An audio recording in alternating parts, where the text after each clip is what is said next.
নমস্কার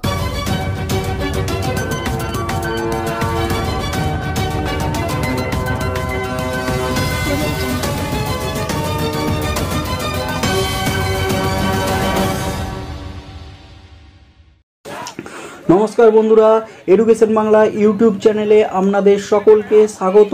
এবং এই মুহূর্তের একটি গুরুত্বপূর্ণ খবরের দিকে আমরা লক্ষ্য রাখবো। আপনারা ইতিমধ্যেই জেনে গেছেন যে পার্শ্ব শিক্ষক সহ বিভিন্ন বঞ্চিত শিক্ষকদের যে মহাজোট তৈরি হয়েছে এবং যে মহাজোট জেলায় জেলায় বিভিন্ন ডেপুটেশনের মাধ্যমে এবং তাদের যে ভিড় লক্ষ্য করা যাচ্ছে, সেই ভিড় কিন্তু সামাল দিতে রাজ্য পুলিশ প্রশাসন কিন্তু হিমশিম খেয়ে যাচ্ছে। এবং এই মহাজোটের আজকে একটি বিরাট মিছিল ছিল এবং ডেপুটেশন কর্মসূচি ছিল জলপাইগুড়িতে। এবং জলপাইগুড়িতেই কিন্তু উপস্থিত ছিলেন খোদ মুখ্যমন্ত্রী মমতা বন্দ্যোপাধ্যায়। এবং মুখ্যমন্ত্রী এই খবর পাওয়া মাত্রই কিন্তু তার দূত হিসাবে মন্ত্রী অরূপ বিশ্বাসকে ওই শিক্ষকদের কাছে পাঠান তাদের দাবি দাওয়া নিয়ে আলোচনা করতে, তাদের দাবি দাওয়া জানতে। এবং মন্ত্রী অরূপ বিশ্বাস কিন্তু ওই শিক্ষকদের কাছে যান এবং মন্ত্রী অরূপ বিশ্বাসের সাথে মইদুল বাবু এবং ছবি চাকি ম্যাডামের কিন্তু আলোচনা হয়েছে। শিক্ষকদের যে দাবি, সেই দাবি নিয়ে কিন্তু আলোচনা হয়েছে। এবং তিনি যেটা বলেছেন, তিনি মুখ্যমন্ত্রীকে সব দাবি তিনি জানাবেন, তাদের দাবিপত্র তিনি মুখ্যমন্ত্রীর কাছে পেশ করবেন এবং মুখ্যমন্ত্রী এটি পর্যালোচনা করে কিন্তু শিক্ষকদের বঞ্চিত শিক্ষক সম্প্রদায়ের জন্য কিছু ঘোষণা করবেন। সেটাই কিন্তু এখন দেখার। আমরা জানি যে শিক্ষকদের মহাজোট তৈরি হয়েছে। সমস্ত বঞ্চিত শিক্ষক, পার্শ্ব শিক্ষক, এসএসকে, এমএসকে, কম্পিউটার টিচার, শিক্ষাবন্ধু, সমগ্র শিক্ষার সমস্ত স্টাফ, স্পেশাল এডুকেটর, শিক্ষা মিত্র থেকে শুরু করে সমস্ত বঞ্চিত শিক্ষক সম্প্রদায়ের যে মহাজোট তৈরি হয়েছে, সেই জোট কিন্তু শিক্ষকদের জয়ের লক্ষ্যে কিন্তু দুর্বার গতিতে এগিয়ে চলেছে। এবং তাদের যে মূল দাবি, পার্শ্ব শিক্ষকদের বেতন কাঠামো এবং অন্যান্য শিক্ষক শিক্ষিকাদের যে মূল দাবিগুলি, সেই দাবিগুলি একটি দ্বারা দাবিপত্র তুলে ধরে কিন্তু মন্ত্রী অরূপ বিশ্বাসের কাছে তারা পেশ করেছে। এবং সেই দাবিপত্রটি কিন্তু পৌঁছে যাচ্ছে মুখ্যমন্ত্রী মমতা বন্দ্যোপাধ্যায়ের হাতে। এই মুহূর্তের এটি কিন্তু একটা বিরাট গুরুত্বপূর্ণ খবর এবং বিরাট কিন্তু একটা গুরুত্বপূর্ণ খবর হতে চলেছে। কারণ যে মুখ্যমন্ত্রীর সাথে এইসব শিক্ষক শিক্ষিকারা বারবার দেখা করার চেষ্টা করেছেন, বারবার আলোচনা করার চেষ্টা করেছেন, কিন্তু এই 10 বছরে কিন্তু মুখ্যমন্ত্রীর সাথে কোনো শিক্ষক শিক্ষিকার প্রতিনিধি এখনো পর্যন্ত দেখা করার সুযোগ পায়নি। আমরা জানি মাননীয় মহিদুল ইসলামের নেতৃত্বে কিন্তু এই কয়েক মাস আগে মাননীয় মুখ্যমন্ত্রীর কাছে কিন্তু একটা সাক্ষাৎ করেছিলেন তারা। এবং মুখ্যমন্ত্রীর সাক্ষাতের পরেও কিন্তু সেই সমস্ত শিক্ষকদের কোনো সুরা হয়নি।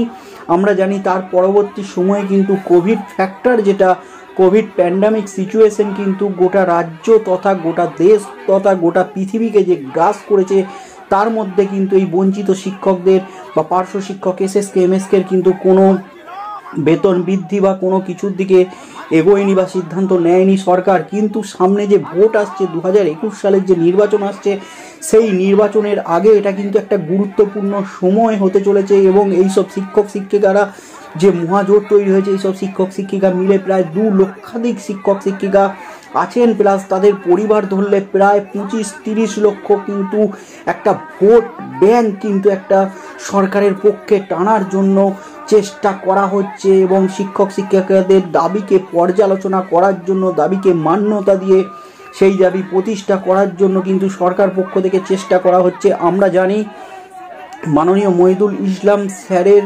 নেতৃত্বে যে আন্দোলন গড়ে উঠেছে এবং জেলায় জেলায় যে জনস্রোত দেখা যাচ্ছে ডেপুটেশন কর্মসূচিতে, সেই ডেপুটেশনের মধ্যে যে শিক্ষকদের উন্মাদনা, যে হাজির যেটা শিক্ষকরা হচ্ছেন, হাজার হাজার শিক্ষক শিক্ষিকা প্রতিদিন জেলায় জেলায় হাজির হয়ে কিন্তু তারা ডেপুটেশন দিচ্ছেন ডিএমের কাছে। পুলিশের সঙ্গে ধস্তাধস্তি থেকে আরম্ভ করে পুলিশ কিন্তু কার্যত নাজেহাল হয়ে উঠছে এইসব শিক্ষক শিক্ষিকাদের সামাল দিতে, ক্ষোভ বিক্ষোভকে সামাল দিতে। তাই রাজ্য প্রশাসন থেকে কিন্তু একটা তৎপরতা শুরু হয়েছে এইসব শিক্ষক শিক্ষিকাদের এই দাবিগুলি মেনে নিয়ে তাদের দাবিগুলি যাতে প্রতিষ্ঠা করা যায়, সেদিকে কিন্তু চেষ্টা করা হচ্ছে। তাই আমরা দুদিন আগেই দেখলাম যে শিক্ষক ঐক্য মুক্ত মঞ্চের প্রতিনিধিদের সাথে কিন্তু মাননীয় শিক্ষামন্ত্রী এবং শিক্ষা সচিব এক প্রস্ত আলোচনা সেরে নিয়েছেন। এবং তারাও কথা দিয়েছেন মুখ্যমন্ত্রী মমতা বন্দ্যোপাধ্যায়ের সাথে শিক্ষক ঐক্য মুক্ত মঞ্চের একটা দেখা করার সুযোগ করে দেবেন এবং পার্শ্ব শিক্ষকদের বেতন কাঠামো সহ বিভিন্ন যে দাবি দাওয়া ছিল সেই দাবি দাওয়াগুলি শিক্ষা সচিব কিন্তু কার্যত মেনে নিয়েছেন, অর্থাৎ তিনি মান্যতা দিয়েছেন এবং তিনি ওই সব শিক্ষক প্রতিনিধিদের সাথে কিন্তু সহমত পোষণ করেছেন। আমরা দেখেছি বিগত 10 বছরে বারবার শিক্ষক প্রতিনিধিদের সাথে কিন্তু একটা আলোচনা হয়েছে, সরকারের একটা আলাপ আলোচনা হয়েছে, কিন্তু সেরকমভাবে কিন্তু এই সমস্ত শিক্ষক শিক্ষিকাদের কোনো কিছু সুরা হয়নি বা সরকার তেমন কিছু করেনি। কিছু হয়তো বেতন বৃদ্ধি করেছে ঠিকই, কিন্তু এই বেতন বৃদ্ধি করলেও পার্শ্ব শিক্ষক সমস্যা যেটা আছে, পার্শ্ব শিক্ষকদের যেটা প্রতিশ্রুতি দিয়েছিল ভোটের আগে 2009 সালে মাননীয় মুখ্যমন্ত্রী এবং এখনকার শিক্ষামন্ত্রী যারা তৎকালীন ছিলেন বিরোধী নেত্রী ও বিরোধী দলনেতা ছিলেন, তারা যে প্রতিশ্রুতি দিয়ে এসেছেন সেই প্রতিশ্রুতি কিন্তু এখনো রক্ষা হয়নি। এই প্রতিশ্রুতি পালন করতে গেলে পার্শ্ব শিক্ষকদের বেতন কাঠামো দিয়ে পার্শ্ব শিক্ষকদের একটা স্থায়ী সমস্যার কিন্তু সমাধান করতে হবে। আর পার্শ্ব শিক্ষকদের বেতন কাঠামো দিয়ে দিলেই কিন্তু সেই সমস্যার একটা স্থায়ী সমাধান হবে এবং ভোটের আগে কিন্তু উপকৃত হবে প্রায় 48,000 পার্শ্ব শিক্ষক শিক্ষিকা। আমরা জানি রিসেন্টলি এসএসকে এমএসকে থেকে 20,000 মানে শিক্ষক শিক্ষিকা পার্শ্ব শিক্ষক হিসাবে যোগদান করেছে 1 ডিসেম্বর থেকে। তারাও কিন্তু পার্শ্ব শিক্ষক শিক্ষিকাদের সাথে যুক্ত হয়ে প্রায় 68,000 পার্শ্ব শিক্ষক শিক্ষিকা কিন্তু এখন পর্যন্ত এই রাজ্যে রয়েছে।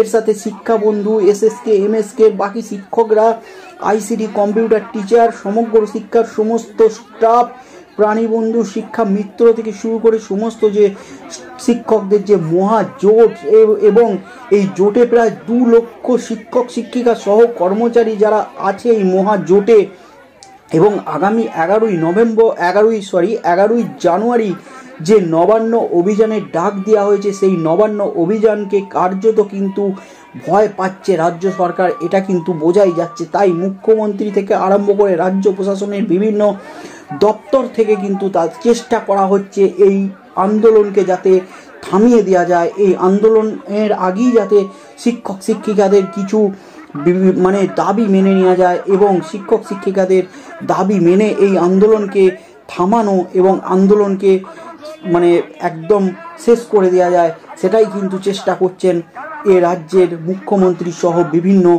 মানে মন্ত্রীরা।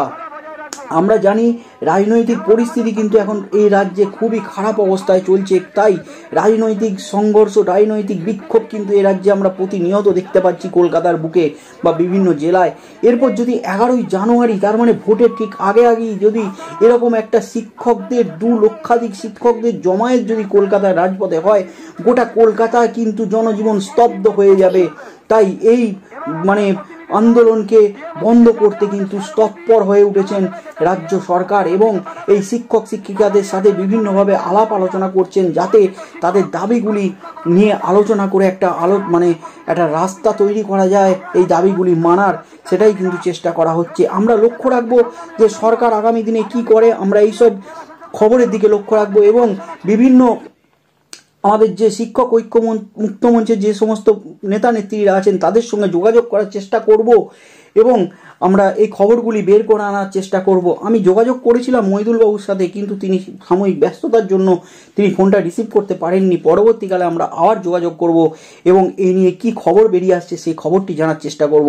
আপনারা আমাদের সঙ্গে থাকুন এবং দেখতে থাকুন education Bangla YouTube news channel, এবং এই চ্যানেলে আপনারা এই সমস্ত এডুকেশনাল নিউজ, এডুকেশনাল খবর, যে কোনো ধরনের খবর আপনারা এই চ্যানেলে দেখতে পাবেন। এবং চ্যানেলে যারা নতুন তাদের উদ্দেশ্যে বলবো চ্যানেলটি সাবস্ক্রাইব করুন এবং নতুন নতুন ভিডিও নোটিফিকেশনের জন্য নোটিফিকেশন বেল আইকনটি প্রেস করুন। ভিডিওগুলি ভালো লাগলে লাইক করুন ও শেয়ার করুন। ধন্যবাদ।